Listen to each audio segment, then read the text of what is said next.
Hi friends, welcome to CNR English Academy. இன்னைக்கு வீடியோவில் PGTRB 2022ல நடந்த எக்ஸாம்ஸோட அனாலிசிஸ். இந்த எக்ஸாம் வந்து பார்த்திங்கன்னா 3 செஷனில் வந்து நடந்திருக்கும்.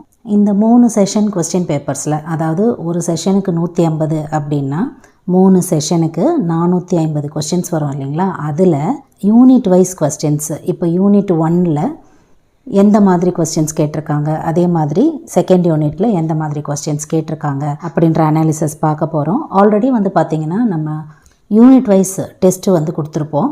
அதில் வந்து 2019 வரைக்கும் இருக்கக்கூடிய கொஸ்டின்ஸுமே அதில் நம்ம ஆட் பண்ணியிருப்போம். எந்த டாப்பிக்கில் வந்து நம்ம கொஸ்டின்ஸ் கொடுக்குறோமோ அதுக்கு முன்னாடி எக்ஸாம்ஸில் கேட்ட கொஸ்டின்ஸுமே அதில் நம்ம ஆட் பண்ணியிருக்கோம். 2022ல் வந்து பார்த்திங்கன்னா இதுதான் வந்து ஃபஸ்ட்டு அனாலிசிஸு. அண்டு இந்த அனாலிசிஸ் வந்து நமக்கு எதுக்காக யூஸ் ஆகும் அப்படின்னு பார்த்தீங்கன்னா, நீங்கள் ஒரு ஃப்ரெஷராக இந்த எக்ஸாமை எழுதுகிறதா இருந்தாலும் உங்களுக்கு யூஸ் ஆகும். எந்தெந்த யூனிட்டில் எப்படி கொஸ்டின்ஸ் வந்து கேட்டிருக்காங்க, அதே மாதிரி ஒரு எக்ஸாம் மல்டிபிள் செஷனில் நடக்கும்போது கேள்விகள் எப்படி இருக்குது, அதாவது டஃப்னஸ் லெவல் ஈக்குவலாக இருக்கா, ஈக்குவலாக மாட்ரேட்டாக இருக்கா அப்படின்ற இன்ஃபர்மேஷன்ஸை பார்க்கலாம். அண்ட் இந்த மாதிரி இன்ஃபர்மேஷன்ஸை நம்ம க்ராஸ் பண்ணும்போது நம்ம ஒரு மெட்டீரியலே படிக்கிறோன்னு வச்சுக்கோங்களேன், அதில் நீங்கள் கொஸ்டினாக பார்க்குற இன்ஃபர்மேஷன்ஸ்க்கு அதிகப்படியான இம்பார்ட்டன்ஸ் கொடுத்து படிக்கலாம். ஃப்ரெஷர்ஸாக இருந்தாலும் சரி, ஆல்ரெடி எக்ஸாம்ஸ் அட்டன் பண்ணவங்களாக இருந்தாலும் சரி, ஒரு அனாலிசிஸ் அப்படின்னும் போது அடுத்த ப்ரிப்பரேஷனுக்கு வந்து ரொம்ப யூஸ்ஃபுல்லாக இருக்கும் அப்படின்றதுக்காக தான் இந்த வீடியோ. Okay, on that fine note move on to the topic. So இந்த எக்ஸாம் ஸ்கெடியூலோட டேட் பார்க்குறோம். 17th of 2022 அன்றைக்கி ஆஃப்டர்நூனும் 18th 2022ஓட ஃபோர்நூன் செஷனும் ஆஃப்டர்நூன் செஷனும் நடந்திருக்குது. ஓகே, அதோட ஃபஸ்ட்டு செஷன் பார்த்திங்கன்னா ஃபஸ்ட்டு யூனிட்டில் ஃபஸ்ட்டு செஷனில் இருக்கக்கூடிய questions. Who called Thomas Kyd as sporting Kyd. இதுலேயே உங்களுக்கு வந்து கரெக்ட் ஆல்டர்னேட்டிவில் ஆன்சர்ஸ் இருக்கும். கவர்மெண்ட் ஆன்சர் கீ ப்ரொடியூஸ் பண்ணாங்க இல்லைங்களா, அந்த ஷீட்டு. ஸோ இதோட கரெக்ட் ஆப்ஷன் ஜான்சன். அவர் தான் வந்து தாமஸ் கிட்டை வந்து ஸ்போர்ட்டிங் கிட் அப்படின்னு சொல்லியிருப்பார். நெக்ஸ்ட் ஒன்,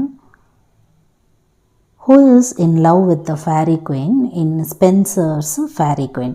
கரெக்ட் ஆப்ஷன் வந்து கிங் ஆர்த்தர். அப்போ இது வந்து ஒரு அலிகரி அப்படின்ற இன்ஃபோ நமக்கு தெரியும். அப்போ இந்த ஃபேரி குயின் அப்படின்றவங்க யார் அப்படின்னு பார்த்தீங்கன்னா குயின் குளோரியானா.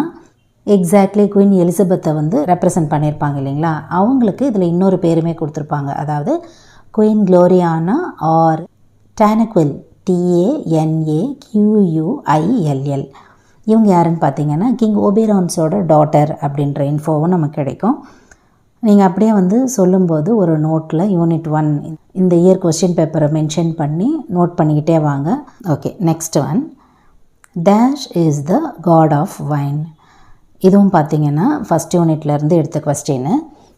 அதாவது எபித்தலமியனோட ரிலேட் ஆகும். எபித்தலமியன் அப்படின்னு சொல்லும்போது ஸ்பென்சரோட எபித்தலமியனில் ஓவராலாக வந்து 24 ஸ்டான்ஸாஸும் 365 லைன்ஸும் இருக்கும். இதில் வந்து பார்த்திங்கன்னா இந்த க்ரீக் மித்தாலஜியை ரிலேட் பண்ணி நிறைய மியூசஸை வந்து அவர் இன்வோக் பண்ணுவார் இல்லைங்களா. அதில் பச்சஸ் அப்படின்றது வந்து பார்த்திங்கன்னா காட் ஆஃப் வைனை வந்து மென்ஷன் பண்ணோம். நாட் ஒன்லி ஃபார் எபித்தலாமியன், பொதுவாகவே லிட்ரேச்சர் ஸ்டூடெண்ட்ஸ் வந்து பார்த்திங்கன்னா இந்த க்ரீக் காடை பற்றி தெரிஞ்சிக்க வேண்டியது ரொம்ப முக்கியம். நிறைய ஒர்க்ஸ்க்கு பார்த்திங்கன்னா இது வந்து ரிலேட் ஆகும். அண்டு நம்மளுமே பார்த்திங்கன்னா ஷார்ட்ஸில் வந்து தனியாக மொத்தமாகவே கொடுத்துருப்போம், எந்தெந்த காட் வந்து எந்தெந்த ஃபங்க்ஷனை ரிலேட் பண்ணியிருக்காங்க அப்படின்னு சொல்லி. Okay, next one, the second charge against poetry about which Sidney argues is. அதோட கரெக்டாக ஆப்ஷன் பாருங்கள், poetry is the mother of lies. So இதுவுமே வந்து சிட்னியோட அப்பாலஜி ஃபார் போயட்ரி ப்ரோஸ் பார்ட்லேருந்து கேட்ட ஒரு கொஸ்டின்னு. இது வந்து பார்த்திங்கன்னா சீக்வன்ஸாகவே கேட்டிருப்பாங்க. நமக்கு வந்து அந்த 4 சார்ஜஸ் இருக்குது இல்லைங்களா, சீஃப் அப்ஜெக்ஷன்ஸ் ஆஃப் போயட்ரியில். ஃபஸ்ட்டு வந்து waste of time, second one வந்து mother of all lies, third one nurse of abuse, fourth one Plato had banished poets from the ideal republic. இது அப்படியே சீக்வன்ஸாகவே நம்ம படிச்சிருப்போம். அதில் செகண்ட் ஒன் வந்து கேட்டிருப்பாங்க, செகண்ட் சார்ஜ் எது. அப்போது யார் சார்ஜ் பண்ணியிருப்பாங்க அப்படின்னா ஸ்டீஃபன் கோசன். இதில் ஸ்கூல் ஆஃப் அப்யூஸில். ஸோ ஜென்ரலாக ஒரு இன்ஃபர்மேஷன்ஸு அப்படியே வந்து பார்க்கும்போது உங்களுக்கு எந்த அளவுக்கு வந்து ரீகால் ஆகுது, நம்ம சொல்கிறதுக்கு முன்னாடியே உங்களுக்கு இந்த இன்ஃபர்மேஷன்ஸ்லாம் ரீகால் ஆகுதான்னு பாருங்கள். Next one, which edition does Chitnis an apology for poetry follow. Correct option all name. இதில் வந்து ஆல்னே அண்ட் பான்சன் பை 2 எடிஷன்ஸுமே இருக்குது. ரிலையபிள் ரீசன் வந்து பார்த்திங்கன்னா அதோட சோர்ஸ் ஆஃப் ரிலையபிலிட்டி தான் இதுக்கு காரணமாக இருக்கும். ரெண்டுமே ஒரே இயரில் தான் வந்து பப்ளிஷ் ஆகிருக்கும். ஆல்னே வந்து பார்த்திங்கன்னா அந்த எடிஷனை தான் வந்து ஃபாலோ பண்ணுவாங்க. அதை ரிலேட் பண்ண அப்பாலஜி ஃபார் போய்ட்ரியில் இருந்த question. Okay, next one. Who is the son of Hieronimo in the Spanish tragedy? இதுவுமே ஃபஸ்ட் யூனிட்டில் இருக்கக்கூடிய த ஸ்பானிஷ் ட்ராஜடியிலேருந்து கேட்ட ஒரு கொஸ்டின், ட்ராமாவிலேருந்து. இது வந்து டைரெக்டான ஒரு கொஸ்டின் தான். டைரெக்டாக நமக்கு வந்து யார் யாரெல்லாம் இந்த கேரக்டர்ஸ்னு தெரிஞ்சாலே நம்மளால் ஆன்சர் பண்ண முடியும். ஸ்பானிஷ் ட்ராஜடி அப்படின்னு சொல்லும்போது கிட்டோட என்டியூரிங் அச்சீவ்மெண்ட் அப்படின்னு சொல்லுவாங்க. அதே மாதிரி எலிசபெத்தியன் ட்ராஜடின்னு சொல்லுவாங்க. இது வந்து ஒரு revenge play or revenge tragedy அப்படின்ற ஒரு நியூ ஜான்ராவை கொண்டு வந்தது. ஸோ ஹீரோனிமோட சன் வந்து பார்த்திங்கன்னா Horatio. Okay, next one. The lines "Drink to me only with thine eyes and I will pledge with mine" were written by யார் அப்படின்னு கேட்குறாங்க. கரெக்ட் ஆப்ஷன் பாருங்கள், பென் ஜான்சன். ஆக்சுவலாக நமக்கு வந்து பென் ஜான்சனோட தி அல்கெமிஸ்ட் வந்து ப்ரிஸ்கிரைப்டு ஃபஸ்ட் யூனிட்டில். அண்ட் அதில் இருந்தும் கொஸ்டின்ஸ் வந்திருக்குது. அதாவது அல்கெமிஸ்ட்ரியில் இருந்தும் கொஸ்டின்ஸ் வந்திருக்குது. ஆத்தரை பற்றி கேட்கும்போது பார்த்திங்கன்னா இந்த மாதிரி கேள்விகள் வந்து வருது. அதாவது இது வந்து பார்த்திங்கன்னா ஆக்சுவலாக பென் ஜான்சனோட ஒரு போயம், அதாவது சாங் டு சிலியா அப்படின்ற ஒரு போயமு. அதில் இருக்கக்கூடிய ஃபஸ்ட்டு 2 லைன்ஸு ரொம்ப ஃபேமஸாக பேசக்கூடிய வரிகள் தான் அது. 1616 வந்து பப்ளிஷ் ஆகிருக்கக்கூடிய போயம் இது. இதிலிருந்து கேட்ட கேள்வி தான் அது. The lines "drink to me only with thine eyes and I will pledge with mine" அப்படின்னு சொல்லக்கூடியது. ஸோ நமக்கு இதிலேருந்து புரிய வர்றது என்னென்னா, ப்ரிஸ்கிரைப்டு ஒர்க்கோடு மட்டும் இல்லாமல் ஆத்தர்ஸ் இன்ஃபர்மேஷன்ஸில் அவங்க என்னென்ன போயம் எழுதியிருக்காங்க, இஃப் சப்போஸ் நமக்கு ஒரு ப்ளே வந்து கொடுத்து ஆத்தரை கொடுத்துருந்தாங்கன்னு சொன்னால் அவங்க எழுதியிருக்கக்கூடிய போயம் எது, அதே மாதிரி ப்ரோஸ் பார்ட் ஏதாவது எழுதியிருக்காங்களா, அந்த மாதிரி நம்ம வந்து நோக் அண்ட் கார்னர் பார்க்கணும் அப்படின்றதுக்கான எக்ஸாம்பிள் இந்த question. And then next one. The blood and thunder element of kids drama resembles Shakespearean drama. இதோட கரெக்ட் ஆப்ஷன் பாருங்கள், attractive future. So supposed to be Thomas கிட்டர் ரிலேட் பண்ணியிருக்கக்கூடிய ஒரு கொஸ்டின் ஃபஸ்ட் யூனிட்லேருந்து கேட்டது. ஸோ அந்த பிளட் அண்ட் தண்டர் அப்படின்ற element வந்து எது ரெசம்பிள் பண்ணியிருக்கோம் அப்படின்னு பார்க்குறோம், அந்த அட்ராக்டிவ் ஃப்யூச்சர் தான்.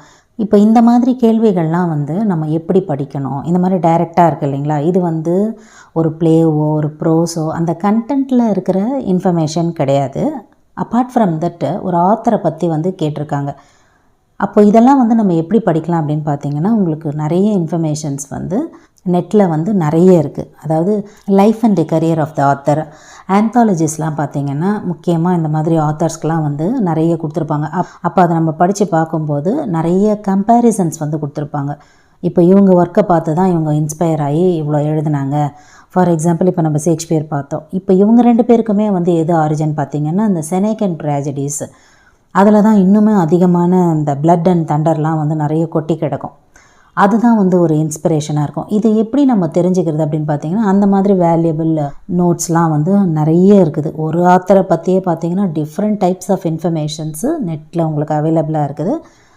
அதை நீங்கள் பார்க்கும்போது நிறைய இன்ஃபர்மேஷன்ஸு கேதர் பண்ணலாம். அதாவது நம்ம முதல்ல கண்டென்ட் எல்லாம் முடிச்சுட்டு அதுக்கப்புறம் நமக்கு டைம் இருக்கிற பட்சத்தில், இப்போ நம்ம ஃப்ரீயாக தான் இருக்கோம் இல்லைங்களா, அதாவது நோட்டிஃபிகேஷன் வரத்துக்கு முன்னாடி இந்த மாதிரி நிறைய இன்ஃபர்மேஷன்ஸை நம்ம படித்து வச்சுக்கிறது முக்கியம். ஏன் அப்படின்னு சொன்னால் இந்த 150ல் ஒரு கேள்வியுமே வந்து ஈக்குவல் இம்பார்ட்டன்ஸ் இருக்குது. அதனால் okay, next one. Who is Arethusa in Doctor Faustus? யார் அவங்க அப்படின்னு பார்த்தீங்கன்னா கரெக்ட் ஆப்ஷன் எ நிம்ப். இது வந்து பார்த்திங்கன்னா க்ரீக் மித்தாலஜியில் வரக்கூடிய ஒரு sea nymph followed by the river god Alpheus. River god ஆல்ஃபியஸ் அப்படின்ற ஒரு க்ரீக் மித்தாலஜியில் வரக்கூடிய காடு, அவங்கள வந்து இந்த சி நிம்ப் வந்து ஃபாலோ பண்ணும். இது வந்து எங்கே வருது அப்படின்னு பார்த்திங்கன்னா, டாக்டர் ஃபாஸ்டஸில் அவரோட ஃப்ரெண்டு இருப்பார் இல்லைங்களா, வேக்னர், அவர் வந்து பேசுகிறது போல் வந்து அமையும் இந்த particular line. Is there any corruption in Arethusa அப்படின்னு சொல்லி ஒரு கொஷின் மார்க்கு போட்டு அந்த லைன் வரும். எக்ஸாக்டாக உங்ககிட்ட வந்து டாக்டர் ஃபாஸ்டஸ் புக் இருந்ததுன்னு சொன்னால், என்கிட்ட இருக்கிற எடிஷனில் வந்து பேஜ் நம்பர் 98ல் இந்த இன்ஃபோ இருக்குது. உங்கள்கிட்ட இருந்தது அப்படின்னு சொன்னாலும் நீங்கள் செக் பண்ணி பாருங்கள். Okay, next one. Where did Job live? இதோட correct option the land of Uz. இதுவுமே வந்து நம்ம வந்து புக் ஆஃப் ஜோப் படிக்கும்போது நம்ம ஃபஸ்ட்டு இந்த இன்ஃபர்மேஷன்லாம் படிப்போம் இல்லைங்களா. ஜோப் யார், அவர் எங்கே இருக்கார், அவருக்கு வந்து எவ்வளோ குழந்தைங்க, அவர் எவ்வளோ செல்வ செழிப்போடு இருக்கிறாரு, அதுக்கப்புறம் மாறும் இல்லைங்களா, கடவுளோட அருள் அவருக்கு கிடைச்சதுக்கப்புறம் அந்த இன்ஃபோ எல்லாமே மாறும் இல்லை. அதுலேயே ஃபஸ்ட்டு வந்து கொடுத்துருப்பாங்க. எந்த மெட்டீரியலாக இருந்தாலும் சரி, நீங்கள் எந்த நெட் சோர்ஸை வந்து செக் பண்ணாலும் சரி, இந்த இன்ஃபோ இருக்கும். எதுக்கு இதை மென்ஷன் பண்ணுறேன் அப்படின்னு பார்த்தீங்கன்னா, நியூவாக எழுதுகிறவங்களுக்கு வந்து பார்த்திங்கன்னா ஒரு அடிஷ்னல் இன்ஃபோ. ஏன்னா நேம் வந்து புதுசாக இருக்குது, இதெல்லாம் நம்ம தனியாக போய் தேடணுமா அப்படின்னு சொல்லி அவங்களுக்குமே வந்து ஒரு அர்ஜி இருக்கும். அதுக்காக தான் ஈஸியான இன்ஃபோ தான் இதெல்லாம். நீங்கள் வந்து மெட்டீரியல் இல்லையே அப்படின்னு கவலைப்பட வேண்டியதில்லை, நீங்கள் சர்ச் பண்ணாலே உங்களுக்கு கிடைக்கும். ஓகே, நெக்ஸ்ட் பாருங்கள், அடுத்த செஷன், அதாவது 18th அந்த அன்னைக்கு மார்னிங் நடந்த செஷன் எக்ஸாமில் இங்கிலீஷில் யூனிட் 1ல் எந்தெந்த கொஸ்டின்ஸ்லாம் வந்து கேட்டிருக்காங்க அப்படின்னு பார்க்குறோம். Spenser's epithalamion was written for his wedding to his young bride Elizabeth Boyle. How many lines does the poem consist of? இதோட கரெக்ட் ஆப்ஷன் 365. எபித்தலாமியன் அப்படின்னு சொல்லும்போது நீங்கள் அந்த லைன்ஸை செக் பண்ணிங்கன்னா 433 ஐயாம்பிக் லைன்ஸ் அப்படின்னு இருக்கும். இங்கே வந்து 365 லைன்ஸ் வந்து கொடுத்துருக்காங்களே அப்படின்னு நினைப்போம். அதாவது 365 longer lines and 68 shorter lines, அதுவும் நம்ம தெரிஞ்சுக்கணும். எல்லாம் சேர்க்கும்போது தான் 433 லைன்ஸ் வரும். இங்கே வந்து அந்த போயட் மென்ஷன் பண்ணியிருக்கக்கூடிய அவரோட வெட்டிங், அதாவது 24 ஸ்டான்ஸா, அவர் ஸ்பென்சரோட வெட்டிங்கை செலிப்ரேட் பண்ணுற விதமாக அந்த போயம் அமைஞ்சிருக்கும் இல்லைங்களா. அந்த 24 ஸ்டான்ஸான்றது அந்த 24 ஹவர்ஸு. அந்த 365 லைன்ஸ் வந்து indirectly relates to the year. அந்த ஒரு நாளுமே வந்து அதோட ரிலேட் ஆகிற மாதிரி நமக்கு அந்த லைன்ஸை வந்து கொடுத்துருப்பாங்க. அதில் தான் வந்து பார்த்திங்கன்னா இப்போ நான் சொன்ன லாங்கர் லைன்ஸு, ஷார்ட்டர் லைன்ஸு அப்படின்ற இன்ஃபோ வரும். ஓகே, நெக்ஸ்ட் ஒன் பாருங்கள். Under which name did the collection of Viat Sare songs and sonnets got published? Correct option வந்து Totals Miscellany. இந்த கொஸ்டினை பொறுத்த வரைக்கும் ஆப்ஷன் பார்த்தாலே நம்மளால் ஓரளவுக்கு வந்து கெஸ் பண்ணிட முடியும். ஸோ தட் டேட்லர் அப்படின்னு சொல்லும்போது ரிச்சர்ட் ஸ்டீலோட பப்ளிகேஷன் இல்லைங்களா, 1709. அதே மாதிரி த ஸ்பெக்டேட்டர் அப்படின்னு சொல்லும்போது ஜோசப் எடிசனும் ரிச்சர்ட் ஸ்டீலும் 2 பேரும் சேர்ந்து வந்து பப்ளிஷ் பண்ணியிருப்பாங்க. அண்ட் அஃப்கோர்ஸ் அமெரிட்டி வந்து பார்த்திங்கன்னா ஸ்பென்சரோட கலெக்ஷன் ஆஃப் சானட்ஸ். ஸோ நமக்கு ஈஸியாகவே வந்து நமக்கு அதர் இன்ஃபோலாம் நமக்கு தெரிஞ்சது அப்படின்னு சொன்னால் டோட்டல்ஸ் மிஸ்செலனி அப்படின்னு சொல்லி நம்ம ஈஸியாகவே இந்த கொஸ்டினை பொறுத்த வரைக்கும் ஆப்ஷனை வந்து பிக் பண்ண முடியும். ஓகே, நெக்ஸ்ட் ஒன் பாருங்கள். How many books of Faerie Queene was supposed to be written by Spenser initially? முதல்ல அவர் எவ்வளோ வந்து எழுதுறதுக்காக ஐடியா பண்ணியிருந்தார் அப்படின்னு பார்க்குறோம். ஆக்சுவலாக இது ஒரு இன்கம்ப்ளீட் ஒர்க் இல்லைங்களா. ஸோ கரெக்ட் ஆப்ஷன் வந்து 12. இப்போ நம்மக்கிட்ட வந்து பார்த்திங்கன்னா ப்ரெசண்ட்டாக வந்து 6 புக்ஸ் இருக்குது and a fragment which is also called as Mutability Cantos அப்படின்னு பார்க்குறோம். இந்த 6 புக்ஸை வந்து பார்த்திங்கன்னா ஸ்பெசிஃபிக் விர்ச்சுக்கு வந்து டெடிகேட் பண்ணுறாங்க. அதாவது ஹோலினஸ்ஸு, டெம்பரன்ஸு, சாஸ்டிட்டி, ஃப்ரெண்ட்ஷிப்பு, ஜஸ்டிஸு அண்டு கார்டசி. இப்போ நமக்கு வந்து ஃபேரி குயின் புக் 1 மட்டும்தானே ப்ரிஸ்கிரைப்டு, அடுத்ததுலேருந்து கேட்கக்கூடாதா அப்படின்னு கிடையாது. எதுலேருந்து ப்ரிஸ்கிரைப் பண்ணியிருக்காங்க அப்படின்றதுமே வந்து கேட்டுருவாங்க சம்டைம்ஸு. ஸோ தட் ஒரு ஒர்க்கை வந்து நமக்கு கொடுத்துருந்தாலும் இதுதான் ப்ரிஸ்கிரைப்டு அப்படின்னு கொடுத்துருந்தாலும் அதோட கண்டினியூவேஷனுமே நம்ம ஓரளவுக்கு தெரிஞ்சு வச்சுக்கணும். அது ரொம்ப important. Next one, the virtue of adversity is dash. Of course இந்த கொஸ்டின் வந்து பார்த்திங்கன்னா ஆஃப் அட்வர்சிட்டி பேக்கனோட எஸ்ஏஸ்லேருந்து கேட்ட ஒரு கொஸ்டின். இதோட கரெக்ட் ஆப்ஷன் வந்து ஃபார்ட்டிடியூட். இதை நீங்கள் இப்போ கூட வந்து நெட்டில் செக் பண்ணி பார்க்கலாம். The virtue of adversity is fortitude and the virtue of prosperity is temperance அப்படின்னே வந்து இந்த எஸ்ஏ வந்து ஸ்டார்ட் ஆகும். அவ்வளோ ஈஸியாகவே இருக்கும், அவ்வளோ ஈஸியாகவே கேட்டிருந்தாங்க இந்த கொஸ்டினை பொறுத்த வரைக்கும். Okay, next one. According to Bacon, revenge means dash. Correct option a double risk. So இது வந்து ஆஃப் ரிவெஞ்சிலேருந்து கேட்ட கொஸ்டின்னு. ஸோ விண்டிக்டிவ் அப்படின்னு பார்த்திங்கன்னா பழி வாங்கிறது அப்படின்ற மீனிங். ஆன்சர் வந்து சப்போஸ் தெரியல அப்படின்னா கூட ஓரளவுக்கு நமக்கு அந்த வார்த்தைகளுக்கு வந்து கரெக்டான அர்த்தங்கள் தெரிஞ்சதுன்னு சொன்னாலே எலிமினேட் பண்ணிடலாம். பழி வாங்கிறது அதுதானே ரிவெஞ்சு. அக்கார்டிங் டு பேக்கன் என்ன சொல்கிறாரு அப்படின்னு பார்க்கும்போது ரிவெஞ்சுன்னும் போது நமக்கு அதில் 2 டைப்ஸ் சொல்லியிருப்பாங்க, பப்ளிக் ரிவெஞ்சு, ப்ரைவேட் ரிவெஞ்சு அப்படின்னு சொல்லி. அதே மாதிரி அவர் சொல்லியிருப்பார் இல்லையா, நமக்கு ரிவெஞ்சு எடுக்கிறோம் அப்படின்னு சொன்னால் அதை அவங்களுக்கு தெரியாமல் பார்த்துக்கணும். So it's a double risk. யார் ரிவெஞ்சு எடுக்கிறவங்களுக்கு. இது வந்து அண்டர்ஸ்டாண்ட் பண்ணும்போது நமக்கு ஈஸியாகவே இந்த கொஸ்டினுக்கு ஆன்சர் கண்டுபிடிக்கலாம். ஓகே, நெக்ஸ்ட் ஒன் பாருங்கள். Name of the pastoral elegy written on the death of Sir Philip Sidney is correct option Astrophel. So இதை மட்டும் சொல்லியிருக்காங்க. யார் எழுதுனது அப்படின்னு நமக்கு தெரியும். யார் எழுதுனது அப்படின்னா ஸ்பென்சர் வந்து சர் ஃபிலிப் சிட்னியோட டெத்துக்காக எழுதியிருப்பார் ஆஸ்ட்ரோஃபல். அண்ட் இதே மாதிரி ஆஸ்ட்ரோஃபல் அண்ட் ஸ்டெல்லா அப்படின்ற ஒர்க்கை வந்து பார்த்திங்கன்னா சர் ஃபிலிப் சிட்னி எழுதியிருப்பாங்க. Which contains 108 sonnets and 11 songs.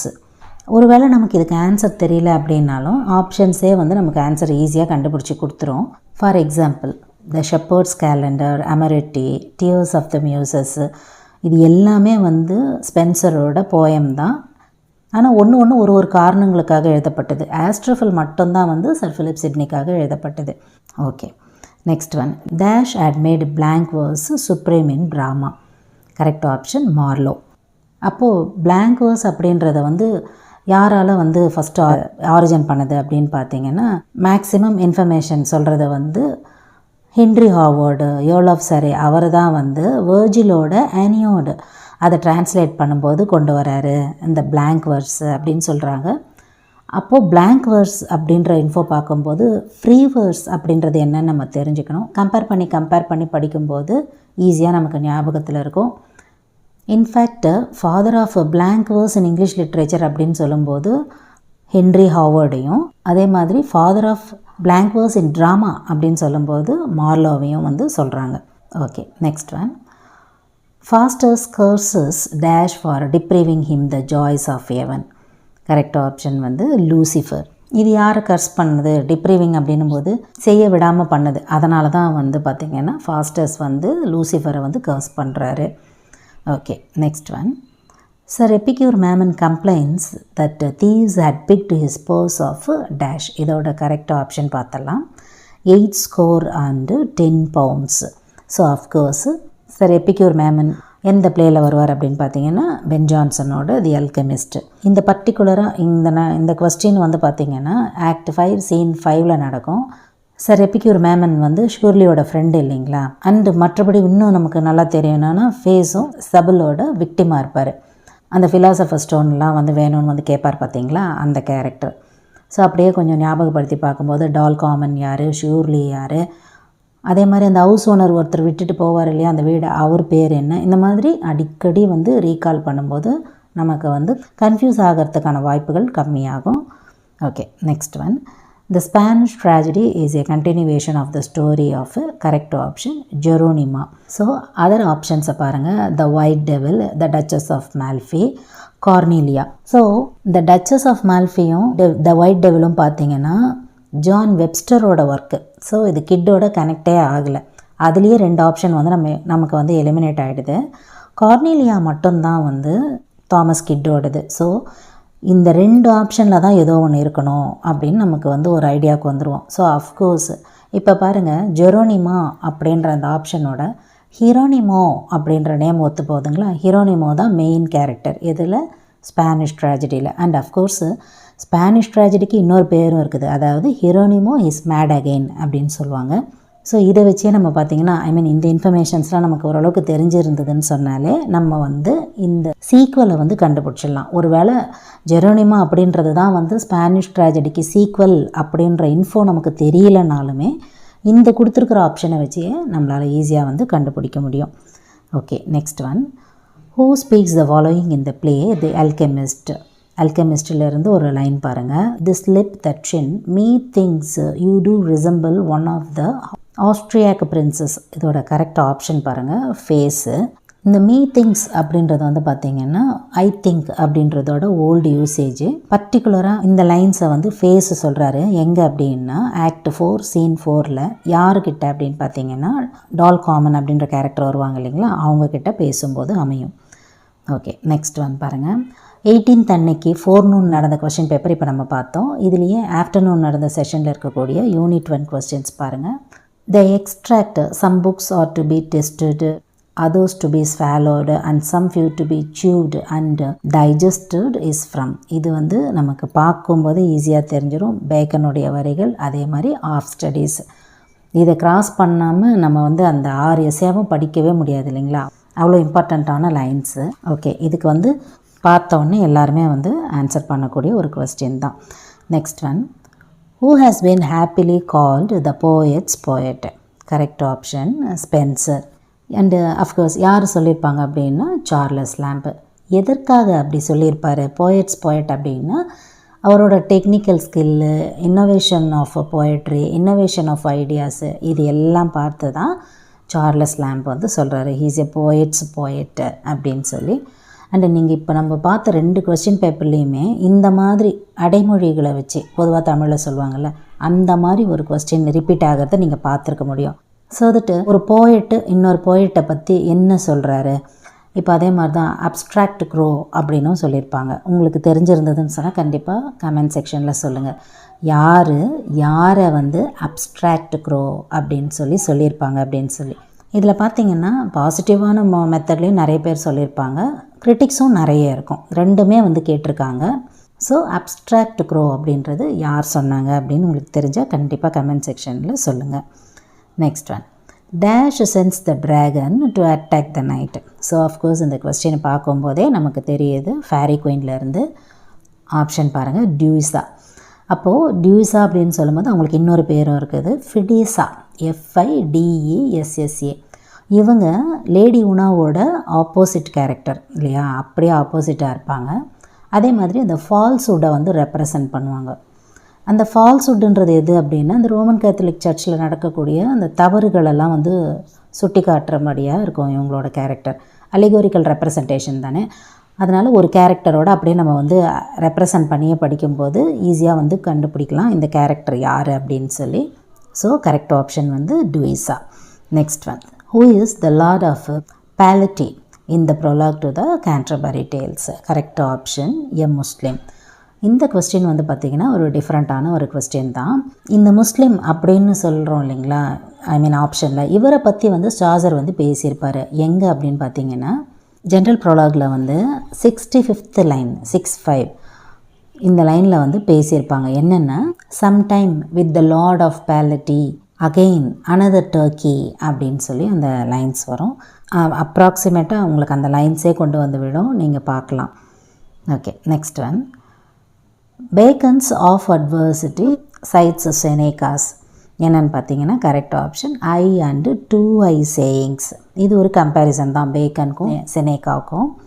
So I and low sayings, low and 2 low sayings, 2 low and 2I sayings. இதில் பார்த்தீங்கன்னா இந்த சி ஆப்ஷன்ஸ் இருக்குது இல்லைங்களா, லோ அண்டு 2 லோ சேயிங்ஸ் அப்படின்றத நம்ம ஈஸியாகவே எரடிகேட் பண்ணிடலாம். அடுத்து வர்றது தான் அந்த கம்பேரிசன்ஸு, ஒன்று ஐயா இல்லை 2 ஐயா அப்படின்ற கம்பேரிசன்ஸு. அதை வச்சு தான் வந்து இதை நம்மளால் வந்து ஆன்சர் பண்ண முடியும். Next one, Spencer's Prothlamin is a marriage celebration honoring the double wedding of the 2 daughters of Answer, Earl of Worcester. So அந்த 2 பேருக்கு வந்து கல்யாணம் ஆகும் இல்லைங்களா, which Prothlamian otherwise called as a spousal verse, double marriage அப்படின்னு சொல்லுவாங்க இல்லையா. அந்த 2 பேர் யார் அப்படின்னா லேடி எலிசபெத்தும் லேடி கேத்ரின் சோமர்செட்டும். லேடி எலிசபெத் வந்து சர் ஹென்ரி கில்ஃபோர்டை கல்யாணம் பண்ணிப்பாங்க. அதே மாதிரி லேடி கேத்ரின் சோமர்செட் வந்து வில்லியம் பீட்டரை வந்து மேரி பண்ணிப்பாங்க. அவங்க அப்பா தான் வந்து ஏர்ல் ஆஃப் வொர்செஸ்டர். அவர் எத்தனாவது ஏர்ல் அப்படின்னு பார்த்தீங்கன்னா 4th ஏர்ல். அவரோட நேம் வந்து Edward Somerset. Okay, next one, was this the face that launched 1000 ships and burnt the topless towers of Ilium. Ilium refers to dash. So of course Doctor ஃபாஸ்டஸ்லேருந்து இதோட ஆன்சர் பார்த்திங்கன்னா TRAI, அதாவது Helen of ட்ராயை வந்து relate பண்ணுது. Okay, next one, prince of Parma was the leader of dash forces occupying the Netherlands. So இதோட correct option Spanish. இது வந்து ஸ்பானிஷ் ட்ராஜடியிலேருந்து எடுத்த ஒரு question. Next one, in the Alchemist dash is the target of the crooks. Correct option Epicure. அதாவது sir Epicure Mammon இருக்கார் இல்லையா, அவரை தான் வந்து இந்த க்ரூக்ஸ் எல்லாம் வந்து டார்கெட் பண்ணியிருப்பாங்க. ஸோ க்ரூக்ஸ் இஸ் நத்திங் பட் இந்த கிரிமினல்ஸ்லாம் இருக்காங்க இல்லைங்களா, அந்த சபில் ஃபேஸு இவங்க எல்லாரும், அவங்க எல்லாருமே வந்து சார் எபிக்யூர் மேமனை தான் வந்து டார்கெட் பண்ணியிருப்பாங்க. நம்ம ஆல்ரெடி பார்த்தோம் இல்லைங்களா அந்த infos. Okay, next one, who speaks the following in the play the Spanish Tragedy fair worthy son not conquered but betrayed. Correct option Hieronimo. So of course அவர் யாரை பற்றி பேசியிருப்பாரு நமக்கு எல்லாருக்குமே தெரியும், ஹொரேஷியோவை பற்றி தான் வந்து பேசியிருப்பார் ஆக்ட் 3 Scene 2ல். அண்ட் அஃப்கோர்ஸ் பெட்ரோ அப்படின்னு கொடுத்துருக்காங்க பார்த்தீங்களா ஆப்ஷன் சியில், அது வந்து பெட்ரிங்கானோ. அவர் யாருன்னா மெல்லிம்பேரியாவோட சர்வெண்ட்டு. அண்ட் அஃப்கோர்ஸ் லொரென்சோ வந்து பார்த்திங்கன்னா பல்தசாரோட ஃப்ரெண்டு, அதே மாதிரி ஹொராஷியோவை சாகடிச்சிருப்பாங்க இல்லைங்களா, அதில் ஒருத்தர் தான் வந்து லொரென்சோ, அவனும் ஒருத்தன். ஸோ என் பையன் வந்து கான்கர் பண்ணல, வெற்றி பெறலை, ஆனால் பீட்ரே பண்ணிட்டாங்க, அவனை காட்டி கொடுத்து அவனை வந்து சாகடிச்சிட்டாங்க அப்படின்னு சொல்லி இந்த கேரக்டர் வந்து ப்ளே வித்தின் எ ப்ளேலேயே பேசுவாங்க இல்லையா, அந்த சீனில் வரக்கூடிய ஒரு லைன் இது. Okay, next one. Identify the author who does not belong to the university wits. So university wits வந்து மொத்தம் எத்தனை பேருன்னு தெரிஞ்சாலே நமக்கு இதில் ஈஸியாக வந்து கண்டுபிடிச்சிடலாம். ரொம்ப ரொம்ப ஈஸியான ஒரு கொஸ்டின் இது. கரெக்ட் ஆப்ஷன் பார்த்திங்கன்னா William Congreve. So of course Christopher Marlowe, Thomas Nashe, Thomas Kyd, இவங்க எல்லாரும் யூனிவர்சிட்டி விட்ஸு. மொத்தமாக வந்து பார்த்திங்கன்னா 7 பேர் இருப்பாங்க. அதாவது Marlowe, Robert Greene, Thomas Nashe, John Lyly, Thomas Lodge, George Peele, Thomas Kyd, இந்த மாதிரி 7 பேர் டோட்டலாக இருக்கக்கூடிய யூனிவர்சிட்டி விட்ஸு. ஆக்சுவலாக வந்து பார்த்திங்கன்னா இதை வந்து காயின் பண்ணுறது யார், இந்த மாதிரி இவங்க தான் யூனிவர்சிட்டி விட்ஸ் அப்படின்னு காயின் பண்ணுறவங்க யாருன்னு பார்த்திங்கன்னா 19th செஞ்சுரியில் ஜார்ஜ் செயின்ஸ்பரி அப்படின்றவர் தான் காயின் பண்ணுறாரு. GEORGE, George Saintsbury, SAINTSBURY. அவர் வந்து ஒரு ஆத்தரு, அதே மாதிரி ஒரு ஜேர்னலிஸ்ட்டும் கூட. அந்த இன்ஃபார்மே நம்ம தெரிஞ்சுக்கிறோம். இது வரைக்கும் வந்து பார்த்திங்கன்னா இந்த 3 செஷன்ஸ்லேயுமே நடந்த யூனிட் 1ல் எந்தெந்த மாதிரி கேள்விகள் கேட்டிருந்தாங்க, 3 செஷன்லேயுமே எப்படி இருந்தது, ஈஸியாக இருந்ததா, மாடரேட்டாக இருந்ததா, இந்த மாதிரி நம்ம யூனிட் வைஸ் வந்து பார்க்கும்போது நமக்கு ஒரு ஐடியா கிடைக்கும். ஆக்சுவலாக 10 யூனிட்ஸ்க்குமே வந்து பார்த்திங்கன்னா நம்ம ப்ரிப்பேர் பண்ணி முடிச்சிட்டோம். மொத்தமாக கொடுத்தோம் அப்படின்னு சொன்னால் வேகாக இருக்கும். அதனால தான் வந்து யூனிட் வைஸ் கொடுத்தோம் அப்படின்னு சொன்னால் ஒரு கிளாரிட்டி கிடைக்கும். அகெயின் அண்ட் அகெயின் ஒரே இன்ஃபர்மேஷனை மறுபடியும் கொஸ்டின்ஸ் ரிப்பீட் ஆகும்போது பார்க்கும்போது நமக்கும் ரிஜிஸ்டர் ஆகும். அதுக்காக தான் தனித்தனியாக கொடுக்குறோம். ஹோப் இந்த வீடியோ உங்களுக்கு ரொம்ப யூஸ்ஃபுல்லாக இருக்கும்னு நம்புகிறோம். இதில் உங்களுக்கு ஏதாவது டவுட்ஸ் இருந்ததுன்னு சொன்னால் வழக்கம் போல் உங்களோட கமெண்ட் செக்ஷனில் சொல்லுங்கள். Up to this I conclude. இதே மாதிரி ஒரு நல்ல வீடியோவில் உங்களை நான் மீட் பண்ணுறேன். Thank you friends. தேங்க்ஸ் ஃபார் வாட்சிங்.